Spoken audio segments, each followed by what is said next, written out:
Hola, ¿qué tal? Bienvenidos a este webinar sobre fundamentos de tratamientos térmicos. Mi nombre es Verónica Ortiz de Montellano, soy una autoridad de proceso reconocida por FDA y trabajo en Cialico, que es una empresa que se dedica a la validación de tratamientos térmicos y desarrollo de retos microbianos para los mismos. Hablaremos específicamente hoy sobre los principios o cuáles son los fundamentos sobre los cuales se desarrolla o se basa un tratamiento térmico en alimentos y cuáles son estas condiciones. Este webinar pretende abarcar qué es un procesamiento térmico como la pieza clave para la conservación de alimentos, no solo de baja acidez, sino también de procesos o de alimentos acidificados o naturalmente ácidos a temperatura ambiente por periodos de tiempo prolongado, utilizando los mismos como una herramienta para preservar y desarrollar colores, sabores y texturas en los mismos. La industria de alimentos busca alcanzar estos propósitos sin hacer daños sensoriales, organolépticos o nutricionales a los productos procesados, logrando alimentos de mejor calidad. Y para ello el diseño y la validación de tratamientos térmicos adecuados es indispensable. Muchas veces lo que se hace en las industrias es que se copia un tratamiento térmico, se busca una información de referencia y se aplica para esta condición, o se utiliza el mismo tratamiento térmico para diversos productos sin analizar efectivamente cuál es la condición, ya que pudiera ser que estemos sobrecocinando nuestro producto o que en algunos casos el tratamiento térmico no sea suficiente para los mismos, ya que el diseño de un tratamiento térmico va a depender de muchísimos factores. Entonces, no vamos a hablar de todos ellos en este webinar porque estaríamos hablando únicamente sobre los principios, pero si quisieran saber más o quisieran conocer más, no duden en escribirnos en nuestra sección de preguntas y respuestas o en enviarnos un mensaje por nuestras redes sociales o en la forma de contacto en nuestro sitio web, cialico.com, y nosotros con gusto responderemos todas sus inquietudes. Bueno, hablemos un poco sobre los antecedentes de la conservación de alimentos y de cómo se manejaron los alimentos en la historia de la humanidad. Al principio, en el que los seres humanos no estaban establecidos como comunidades y únicamente se hacían o eran nómadas, lo que se hacía era un desplazamiento donde cazadores y recolectores buscaban alimento en una zona en específico y cuando se terminaba el alimento en esa zona, se movían de lugar para buscar la siguiente fuente de alimento. El desplazamiento estaba determinado por la búsqueda de alimento, la búsqueda de agua y la búsqueda de refugio para depredadores específicamente. Cuando la población comenzó a incrementarse o a crecer, también propició que los alimentos buscaran ser almacenados, ya que había periodos en los que estos escaseaban, especialmente en zonas o en zonas donde las condiciones climáticas son extremas. El almacenamiento de alimentos se volvió un punto súper importante para que estos mismos pudieran estar disponibles en periodos de escasez. Y posteriormente empieza el desarrollo del comercio cuando se genera el trueque, cuando las cosechas buenas o durante una muy buena recolección y se tenía un excedente de un producto, lo que se hacía es que se intercambiaba por otro. Esto no solo favoreció el comercio, pero además buscó y logró que se diera una mayor diversidad y una mayor dispersión de alimentos, por lo que el consumo comenzó a ser un poco más, no selectivo, sino diverso, y esto logró que diversos alimentos tuvieran que ser almacenados o preservados de una forma distinta. Es ahí que surgen el secado, el ahumado, el curado y el salado como métodos rudimentarios y muy comunes de conservación de alimentos. Sin embargo, a pesar de ser tan comunes, hoy en día se siguen utilizando y los seguimos teniendo en la industria de alimentos precisamente por esa condición en la que conservan alimentos en largos periodos de tiempo. Y bueno, llegando al tema que a nosotros nos ocupa, que son tratamientos térmicos, Nicolas Appert es el pionero en la conservación de alimentos por tratamientos térmicos cuando cocinó alimentos en botellas de cristal tapados con corchos encerados. Entonces, lo que hizo fue crear una condición de calor dentro de las botellas con el alimento que, aunque él no lo sabía, estaba reduciendo una población microbiana, inactivando enzimas que previnieran la degradación del alimento, lo que le daba una mayor vida de anaquel al mismo y que estuviera disponible para su consumo en mayor medida. Entonces, vamos a hablar ahorita específicamente cuál es el objetivo de un tratamiento térmico. ¿Por qué querría yo someter un producto alimenticio a un tratamiento térmico? Pues el principio básico es evitar que los alimentos sean atacados por microorganismos que originan su descomposición con la finalidad de almacenarlos por más tiempo. Aunado a esto, se realiza la inactivación de enzimas que también nos da una vida de anaquel mucho más larga en relación a condiciones sensoriales del producto, pero específicamente un tratamiento térmico está destinado a tratar un producto para que no sea un riesgo para la salud del consumidor. ¿Por qué? Porque existen microorganismos que son benéficos para la salud, pero existen microorganismos patógenos que solo, y que veremos un poco más adelante, que no solo pueden propiciar una enfermedad, sino la muerte. Y eso es lo que nos referimos cuando hablamos sobre un riesgo microbiológico. Cuando un producto tiene un riesgo microbiológico, es que su consumo es capaz de generar una enfermedad en el consumidor que pueda poner en riesgo su salud o que pueda poner en riesgo su vida. Y créanme, existen bacterias que pueden lograr ambas. Entonces, el diseñar un tratamiento térmico adecuado para ello es de vital importancia, ya que, y lo digo en varios cursos, ¿no? Matar clientes es malo para el negocio. Pero, bueno, vamos a definir y vamos a basar nuestro fundamento de tratamiento térmico. Bueno, existen muchas formas de clasificar alimentos para desarrollar y diseñar tratamientos térmicos, pero la más básica tiene que ver con la acidez del producto o de los alimentos. En general, la mayoría de los alimentos tienen condiciones ácidas, que son con pHs menores a 7. Hay algunos pocos que tienen pHs ligeramente superiores a 7, pero son los menos. Y en realidad clasificamos los productos como alimentos de baja acidez, que son aquellos que tienen un pH menor a 4.6, alimentos que son naturalmente ácidos por fermentación, pueden ser con pHs de 3.7 a pHs de entre 4 y 4.6, o alimentos que son de alta acidez, que son alimentos que tienen pHs menores a 4 y están en el rango entre 3.7 y 4. Estos alimentos usualmente son alimentos acidificados. Entonces, estos alimentos son naturalmente no ácidos, pero se les añade un medio de acidificación para preservar su vida de anaquel o para preservar sus condiciones y que además el tratamiento térmico al que se tengan que someter no sea tan drástico. Entonces, si nosotros separamos o segregamos nuestros alimentos en función de la condición de acidez del producto, es cuando nosotros identificaremos el microorganismo objetivo y, por lo tanto, el tratamiento térmico a aplicar. No todos los microorganismos son iguales, no todos se comportan de la misma manera y no todos mueren a la misma temperatura. Esto es súper importante.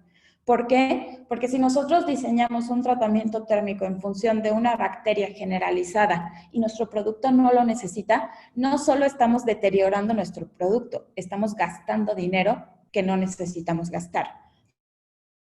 Entonces, una correcta validación de un tratamiento térmico no solo nos va a permitir garantizar la inocuidad de nuestro alimento, sino que además nos va a permitir asegurarnos de que la utilización de los recursos de la empresa están correctamente destinados para ese proceso.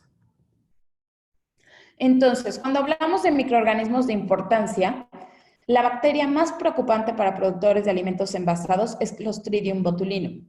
Sin embargo, Clostridium botulinum es una bacteria que crece en condiciones de baja acidez y que no se propaga o no se reproduce en condiciones de acidificación.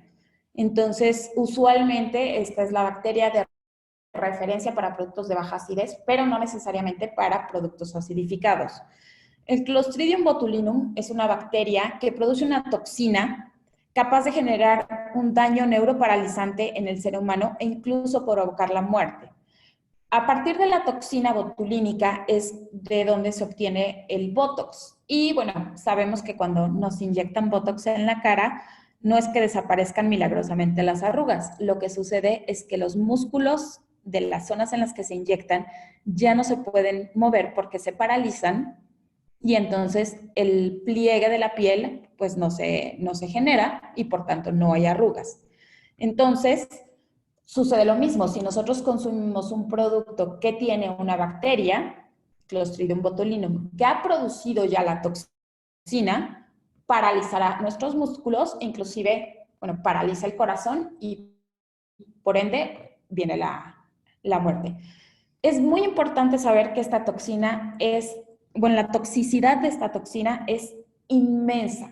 O sea, esta toxina es todavía más tóxica para el ser humano que el gasarín.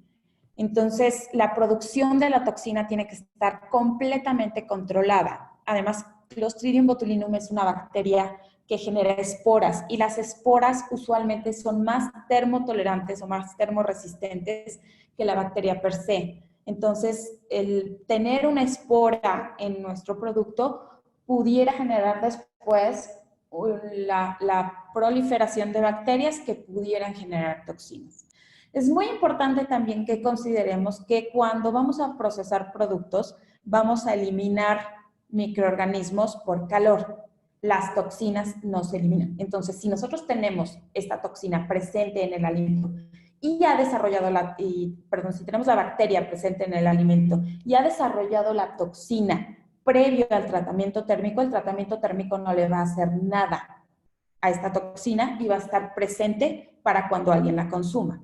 Entonces, el tratamiento térmico no involucra únicamente el periodo de calentamiento del producto, sino toda la condición de proceso por la cual se realiza.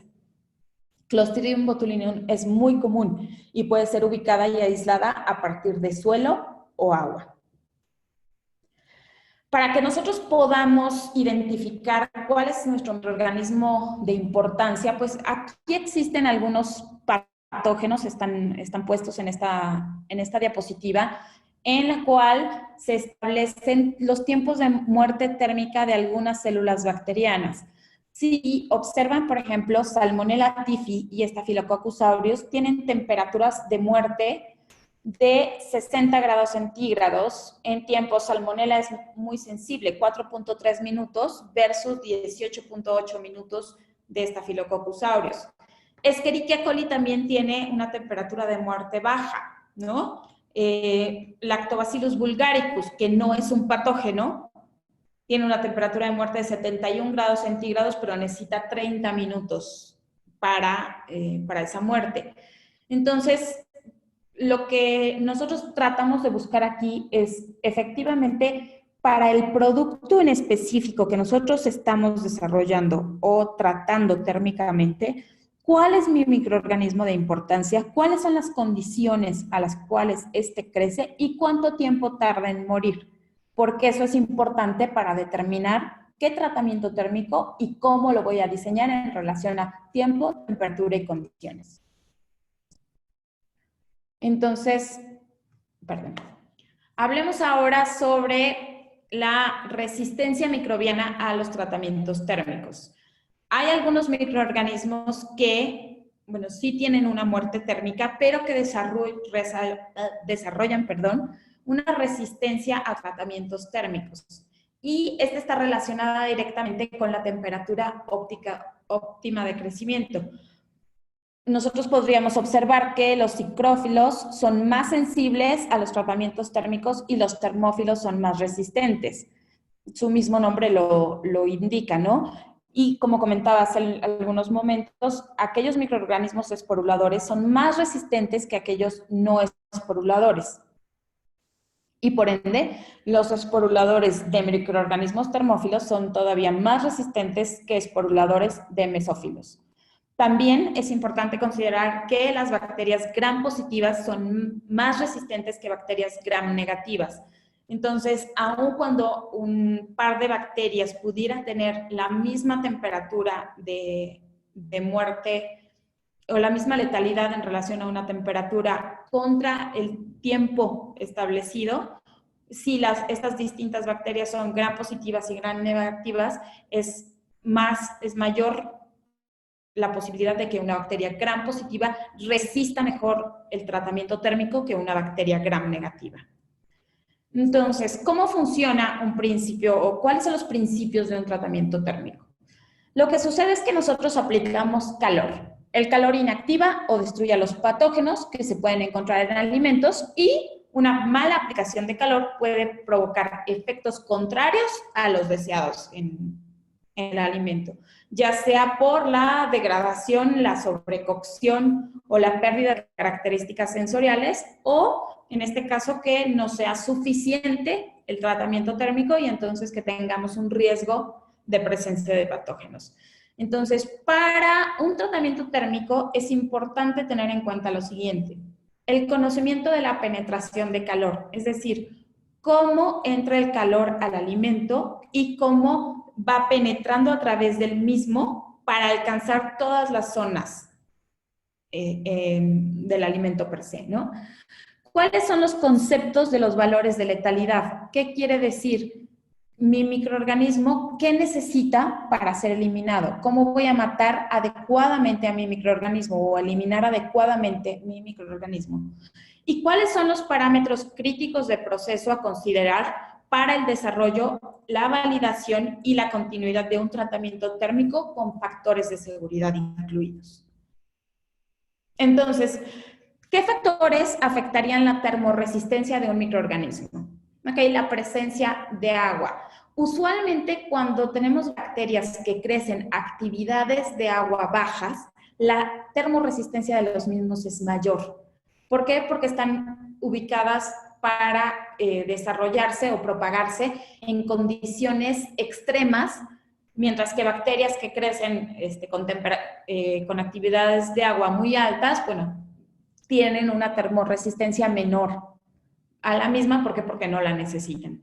También es importante saber que si nuestro producto tiene un contenido alto en grasa y proteínas y el tamaño de las partículas de grasa, si es un producto emulsionado, influye en esta condición, tanto grasas como proteínas tienen un efecto protector y lo que hacen es que encapsulan muchas veces las bacterias, evitando que el calor llegue a ellas y por lo tanto sobrevivan a un tratamiento térmico. Sales. También es muy importante que nosotros consideremos que en la formulación qué sales se añaden al producto, ya que algunas sales le dan un efecto protector a las bacterias y otras, por el contrario, hacen más sensibles a los microorganismos, lo que permite una mayor muerte térmica o un mejor aprovechamiento del tratamiento térmico. Y, por ejemplo, la presencia de carbohidratos aumentan la termorresistencia debido a que disminuyen la actividad de agua. Entonces, las bacterias que sobrevivan a esta condición son bacterias que comentamos al principio de esta diapositiva, bueno, sobreviven en condiciones extremas. La termorresistencia de los microorganismos en relación a los carbohidratos se da por el tipo de carbohidrato. Cuando nosotros tenemos en una formulación sacarosa, la termorresistencia por la disminución de actividad de agua va a ser mayor que si tuviéramos, por ejemplo, glucosa, sorbitol, fructosa o glicerol. Y en orden descendente, esta sería nuestra condición. Otros factores que afectan la termorresistencia es el número de microorganismos. Entre más grande, mayor termorresistencia. ¿Qué quiere decir? Que no es lo mismo matar 300 millones a matar 100,000. ¿Por qué? Pues precisamente por el número, ¿no? Entonces, es muy importante que los controles de calidad o el aseguramiento de calidad de inocuidad de los procesos previos o los sistemas de prerequisitos estén bien definidos para que nosotros no estemos lidiando con un número de bacterias que no alcance a ser eliminado por mi tratamiento térmico, ¿no? La edad. Entonces, si yo tengo células en fase estacionaria, que son células viejas, son más resistentes a aquellas que acaban de ser divididas. Entonces, esta condición también es importante para considerar. Y la relación tiempo-temperatura. A mayor tiempo, mayor cantidad de microorganismos muertos. A mayor temperatura, mayor es el efecto destructor. Si se incrementa la temperatura, se puede reducir el tiempo de calentamiento. Importantísimo, tenemos que tomar en cuenta el tamaño del recipiente y tenemos que tomar en cuenta también que las condiciones del producto son específicamente necesarias para evitar degradaciones en materia nutricional y en materia organoléptica.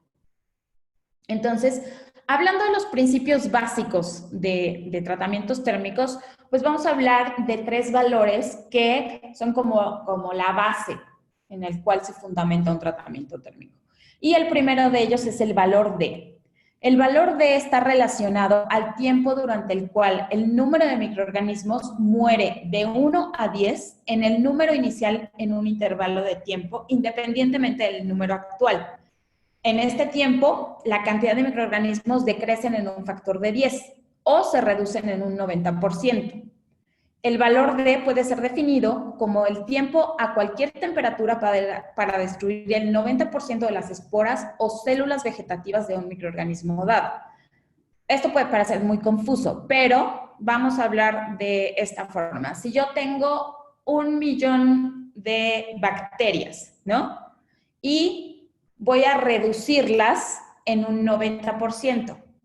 Mi temperatura de proceso son 121 grados centígrados.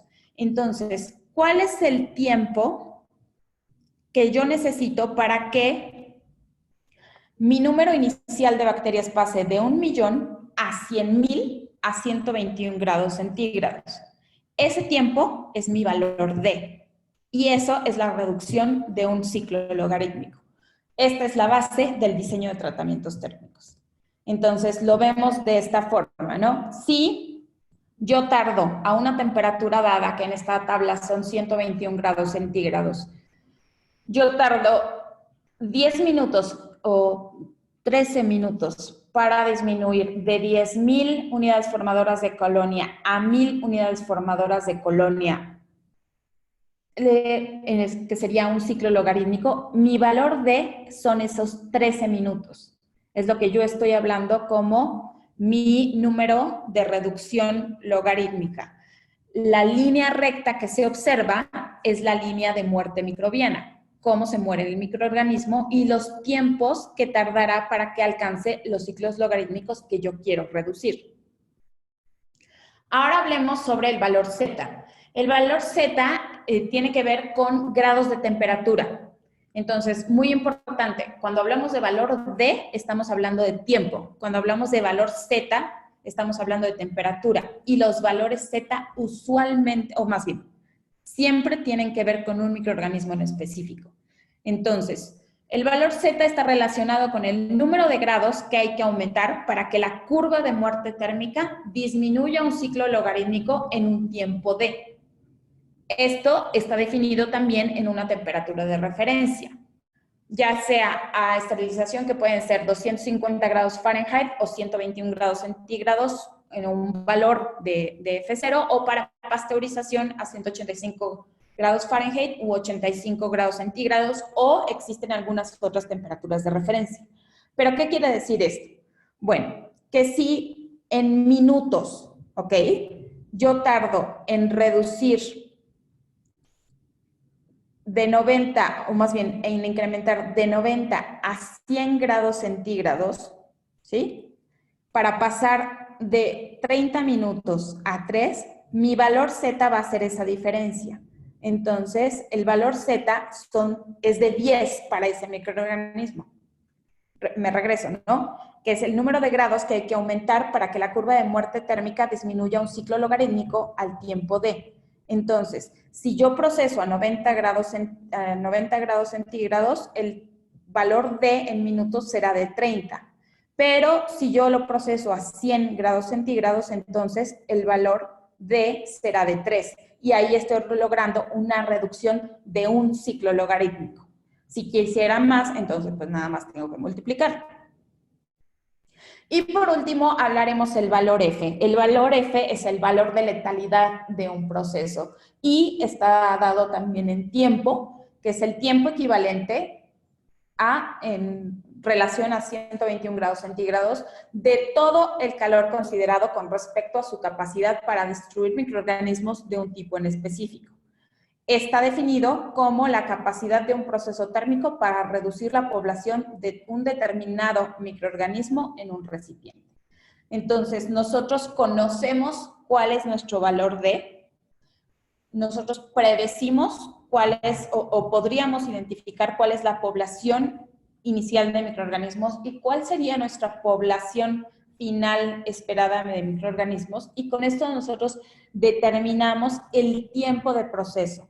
Y aquí es importante que especifiquemos, la primera oración dice tiempo equivalente, puede ser a 121 grados centígrados, pero si se realiza a otra temperatura, se escala esta condición, de todo el calor considerado. Es decir, si yo realizo un tratamiento, es la suma de todos o de todo el calor debajo de la curva de tratamiento térmico lo que me va a dar este factor de letalidad.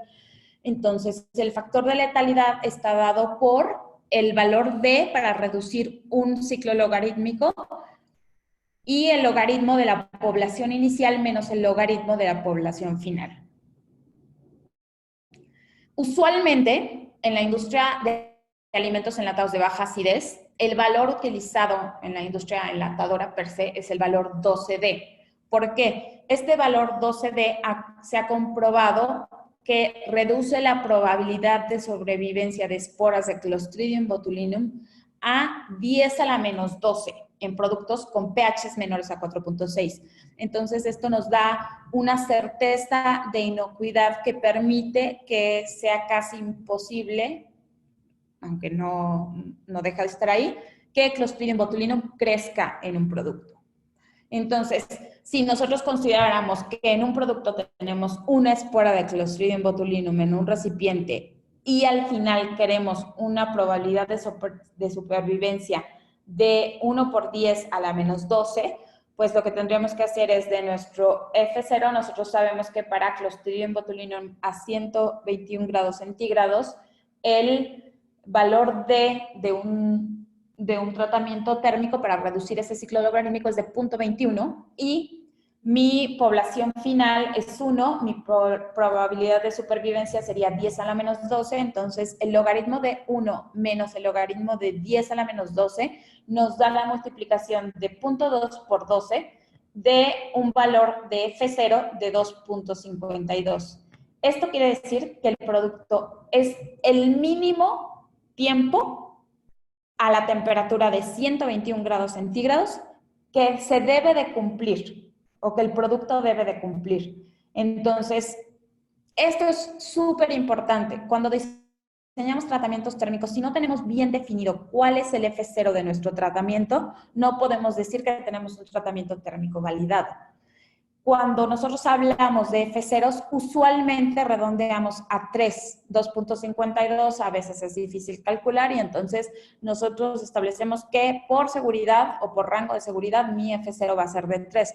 Por ejemplo, yo les podría decir para tratamientos térmicos para productos envasados asépticamente. En México no se tiene una reglamentación o una condición que sea normativa para leche, por ejemplo, pero en Estados Unidos, la leche que es tratada térmicamente para envasado aséptico tiene que cumplir con un F0 mínimo de 3. Y leches saborizadas, como por ejemplo leche con chocolate, debe de cumplir con un F0 mínimo de 5, porque la cocoa no se hidrata por completo y muchas veces pueden existir bacterias que están resguardadas dentro de esa cocoa y entonces la penetración de calor no es igual en un medio húmedo que en un medio seco. Entonces, todo esto tiene que ver con la condición del producto y es por ello que involucra muchos factores. Entonces, vamos a ver qué es lo que hace el calor en los alimentos. ¿Cuál es el efecto de un tratamiento térmico en alimentos? El calor afecta principalmente a la población microbiana del alimento, que es nuestro objetivo, pero además ataca sus componentes como enzimas, proteínas, vitaminas, gases disueltos u ocluidos. Nos ayuda, por ejemplo, en el caso de las enzimas porque las inactiva, ¿no? Pero en el caso de vitaminas también las inactiva y entonces puede ser una condición de control. Y también afecta las propiedades físicas, sabor, color, forma y consistencia. Aunque en algunos tratamientos térmicos este cambio en propiedades físicas sea lo que se está buscando para el producto per se. Entonces, esto es una de las condiciones que necesitamos identificar. Entonces, ¿cuáles son los procesos deseados cuando tenemos un tratamiento térmico? Principalmente la destrucción de microorganismos y enzimas, el ablandamiento de tejidos y manejo de la digestibilidad de los alimentos. Procesos que vienen acompañados y que son inevitables a un tratamiento térmico es la destrucción de nutrientes y la pérdida de propiedades organolépticas. Es por ello que últimamente se ha estado buscando muchos tratamientos que puedan tener la misma condición que tiene un tratamiento térmico mediante el uso de calor sin necesidad de aplicar calor per se. Entonces, existen algunos desarrollos con altas presiones, sin embargo, todos estos tratamientos todavía no están completamente comercializados y la verdad es que muchas de la industria de alimentos pues sabe que calor es calor, ¿no? Entonces, vamos a hablar de los tipos de tratamientos térmicos. El primero de ellos es el de pasteurización. Pasteurización, nosotros hablamos que tenemos una reducción microbiana de 5 a 7 Ds. Estamos buscando 5 o 7 ciclos logarítmicos para reducción. Esta pasteurización no nos va a garantizar una vida de anaquel estable a temperatura ambiente a menos de que sean productos ácidos o acidificados o que tengan, si van a ser con control de temperatura como refrigeración posterior al tratamiento, como pudiera ser leche pasteurizada.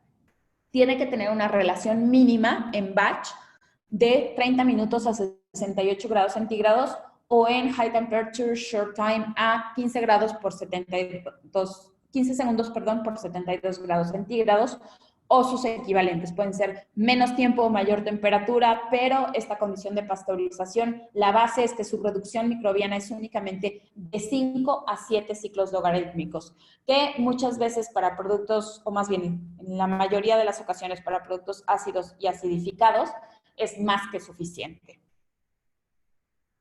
Ahora hablemos también de esterilización comercial, o lo que nosotros conocemos generalmente como un tratamiento térmico para productos enlatados o envasados. La esterilización comercial involucra la reducción microbiana de 12 ciclos logarítmicos relacionados con lo que comentábamos anteriormente de esporas de Clostridium botulinum y un tratamiento térmico de por lo menos 121 grados centígrados. El tiempo será determinado por el valor del grado de letalidad deseado para el producto, lo que les comentaba, ¿no? Pueden ser un F0 de 3 para leche fresca o para leche blanca, pero un F0 de 5 para leche saborizada con chocolate. El diseño de estos tratamientos térmicos depende de, uno, ¿no? ¿Cuáles son los factores para determinar ese tiempo necesario? Y uno de ellos es el recipiente. Entonces, tenemos que considerar el material del que está hecho el recipiente. ¿Qué quiere decir? Que un material de vidrio se calienta a una velocidad más lenta que una lata de aluminio o una lata de metal. El tamaño y la forma, entre más grande o entre más recovecos tenga el envase, más tiempo se tardará en alcanzar la temperatura objetivo en el centro o en el punto frío, que es lo que manejamos en tratamientos térmicos. La temperatura inicial de un alimento con una temperatura inicial baja, se calienta con mayor rapidez que el mismo alimento con temperatura inicial más elevada. ¿Qué quiere decir? Que la curva de calentamiento puede llegar a ser más rápida, pero cuando llega al punto en el que se tienen que calentar los dos para temperaturas más elevadas, esta curva empieza a perder pendiente por el mismo tiempo o la misma condición de calentamiento. Otra condición es la temperatura del medio de calentamiento. Si estamos utilizando autoclaves, retortas o si estamos utilizando UHT, si nosotros estamos utilizando intercambiadores de calor, esta condición es muy importante. ¿Qué estamos usando? ¿Estamos usando vapor saturado? ¿Estamos utilizando agua? Esta condición y la temperatura del mismo involucran o están considerados específicamente en los tipos de tratamientos térmicos. Además, la consistencia del contenido de la lata, tamaño y forma de las piezas. ¿Qué quiere decir? Por ejemplo, la relación sólido-líquidos. ¿Cómo es la forma del producto dentro de las latas? ¿Cuál es la condición de sólidos y la consistencia de los mismos en la misma? Si es un producto como un puré o son alubias en salmuera. Todo esto influye de manera significativa en la penetración de calor. También la rotación y agitación. Cuando nosotros tenemos retortas o autoclaves que tienen rotación o agitación, estos dos parámetros aceleran la penetración de calor si el alimento es totalmente líquido. En algunos alimentos pueden ocasionar modificaciones físicas indeseables y no tienen una gran influencia en la duración del tratamiento térmico. Entonces, realmente nos sirve para algunos productos, pero en ocasiones el que se esté agitando el mismo producto se traduce en un deterioro físico de los sólidos dentro del mismo. Las operaciones de enfriamiento. Entonces, esto está basado en los principios de transmisión de calor. Un tratamiento térmico necesita tener un enfriamiento rápido y forzado para su regulación. Un enfriamiento lento podría causar sobrecocción y si tuviéramos un remanente de microorganismos, especialmente microorganismos termófilos, podrían desarrollar termoresistencia y poder empezar a crecer durante el periodo de enfriamiento si este no es lo suficientemente rápido y adecuado.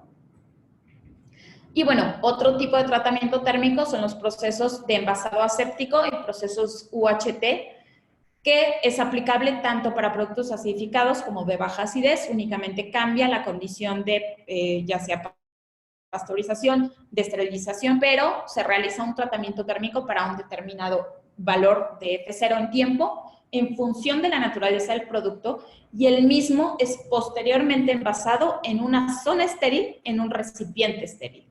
Entonces, nosotros tenemos un producto que se calienta, ¿no? Que pierde completamente la condición de vida microbiana en el mismo y que su envasado se realiza en un medio que está completamente estéril, libre de microorganismos, y en una zona en la que no hay contaminación microbiana. Esto puede ser por medio de algunos gases, también por temperatura. Este tipo de procesos es esencialmente muy caro por el que las envasadoras de este tipo de productos pues necesitan una alta tecnología y unas condiciones de proceso muy específicas. Entonces, ¿cómo haremos o cuáles son los factores para determinar qué tipo de proceso térmico utilizaremos? Bueno, primero la naturaleza del alimento, ¿ok? No es lo mismo tratar térmicamente chiles jalapeños enteros que rajas de chiles jalapeño o que rodajas para nachos. Las dimensiones y el material del recipiente en el que se encuentra envasado, aunque sea el mismo producto, si estamos hablando de una lata de 125 gramos, no es lo mismo que una lata de 2 kilos. Características de crecimiento y sobrevivencia de los microorganismos que contaminan el alimento. Es súper importante que para nuestro producto identifiquemos cuál es el microorganismo objetivo. ¿Okay? La verdad es que nos hemos encontrado muchísimos tratamientos térmicos y muchísimos planes HACCP en los que el peligro identificado son microorganismos termófilos, ¿no? Y entonces, pues, ¿cuáles microorganismos termófilos? Ok, sí, son más resistentes a una temperatura, pero ¿qué microorganismo puede crecer en tu producto? Y resulta que a lo mejor ni siquiera las condiciones del producto son para que crezcan ese tipo de microorganismos. Entonces, el que nosotros sepamos esta condición nos va a dar una pauta muy importante para que nosotros podamos controlar adecuadamente nuestro proceso.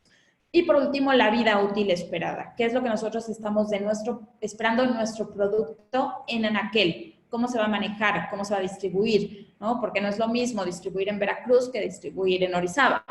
No es lo mismo tener alimentos en Sonora que tener alimentos en Toluca. Esta condición también tiene una relación de vida útil. Y bueno, como les comentaba, ¿no? Los dos grandes rubros es cuál es el microorganismo base del diseño del tratamiento térmico y cómo se realiza la penetración de color en el producto. Es necesario realizar un estudio de penetración de calor para que nosotros podamos observar cómo el calor entra en el producto y se distribuye por todo el mismo hasta llegar al punto frío de nuestro envase. Entonces, para conocer las condiciones del microorganismo, en la base del diseño necesitamos saber cuál es la concentración inicial en el alimento, cuál sería nuestra condición real, por así decirlo, no nuestra condición ideal, ¿no? ¿Qué es el alimento? ¿Cuál es el pH? ¿Cuál es su composición? ¿Cuáles son sus propiedades físicas? Actividad de agua, etcétera, etcétera, ¿no? ¿Cómo viene el alimento? Y esto implicaría qué microorganismo va a desarrollar. ¿Qué tipo de alimento es? ¿Es una fruta? ¿Es una hortaliza? ¿Es una carne? ¿No? ¿Es un lácteo? ¿Es un jugo? Los envases. El grado de vacío que vamos a tener adentro, ¿no? ¿Qué es lo que vamos a manejar? Y si yo tengo un microorganismo que es un anaerobio facultativo, entonces, bueno, considerar que el grado de vacío no va a impactar realmente en la condición de diseño de mi tratamiento. Manejo previo. Cuando hacemos manejo previo de alimentos previo al llenado de los envases, usualmente si no tenemos un sistema de prerequisitos bien establecido y bien definido, podemos tener contaminación y podemos tener un crecimiento de microorganismos previo al tratamiento térmico que, independientemente de la materia prima, puede incrementar el número inicial de microorganismos o la carga inicial y lograr que el tratamiento térmico diseñado no sea suficiente. Y por último, la resistencia térmica del alimento. Es decir, como comentábamos, si tiene proteínas, si tiene grasas, esto va a ayudar o va a favorecer que los microorganismos puedan escudarse o esconderse detrás de los mismos. Y hablando de penetración de calor en el producto, bueno, hablamos de un medio, un sistema de esterilización que emplea temperatura, agitación y un medio de calentamiento. El envase, ¿cómo es la geometría del envase? Si es una lata, si es un cilindro, si es un envase que tiene diversas, ¿cómo podría decirlo? Indentaciones, de qué está hecho, cuál es el material y cuál es el espacio de cabeza en ese envase, cuál es la viscosidad del producto y la temperatura inicial del mismo, y también en relación a la penetración de calor en el producto, el alimento.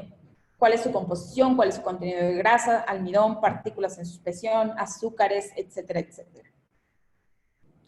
Entonces, ¿todo esto para qué? Porque nosotros estamos evitando un deterioro en alimentos. Entonces, ¿cómo hacemos para que los alimentos no pierdan la condición a la que los estamos buscando? Lo que nosotros necesitamos hacer es un control para garantizar la seguridad del producto. Una vez que hemos realizado nuestro tratamiento térmico, que hemos enfriado de forma correcta, existen 3 factores que nos van a ayudar a garantizar la seguridad del producto. La primera es la hermeticidad del envase. Si el envase o el empaque no está lo suficientemente o no tiene hermeticidad, lo que va a suceder es que las bacterias del medio ambiente van a entrar en el producto y entonces pueden ya sea descomponerlo o crecer patógenos, desarrollar toxinas que puedan generar un daño a la salud. Esto tiene que ver también con el cierre del envase. Si el cierre del envase no es adecuado, entonces pues lo mismo, va a entrar producto. Hay 2 formas o para cada una de estas condiciones existen medios de comprobación. Y el último es la esterilidad comercial, que tiene que ver con los retos microbianos que se realizan para que nuestros productos sean sometidos a condiciones extremas en las cuales pudiera crecer un microorganismo y verificar en distintos tiempos, bajo distintas condiciones, cómo es que se comportan. Estos últimos generan o son un protocolo, y este protocolo se lleva a cabo en laboratorios de control de calidad e inocuidad alimentaria para que se pueda garantizar y se pueda validar un tratamiento térmico. Si nosotros no tenemos esta validación, no podemos garantizar con certeza que este tratamiento térmico es adecuado. Y bueno, hemos llegado al final de nuestro webinar. donde hablaremos sobre las conclusiones básicas de nuestro tema. Es: la aplicación de tratamientos térmicos en alimentos permite minimizar las reacciones químicas y la pérdida de nutrientes, dando lugar a la conservación de características sensoriales. Sí, siempre y cuando estén correctamente aplicados. El proceso térmico evita el uso de aditivos para extender la vida anaquel de un producto. Sin embargo, los aditivos mejoran las características sensoriales o hacen a los alimentos menos susceptibles a contaminarse. También, pero ¿de qué estamos hablando? De un tratamiento térmico adecuado y de una formulación adecuada. Entonces, también vamos a relacionar nuestro tratamiento térmico para nuestra formulación.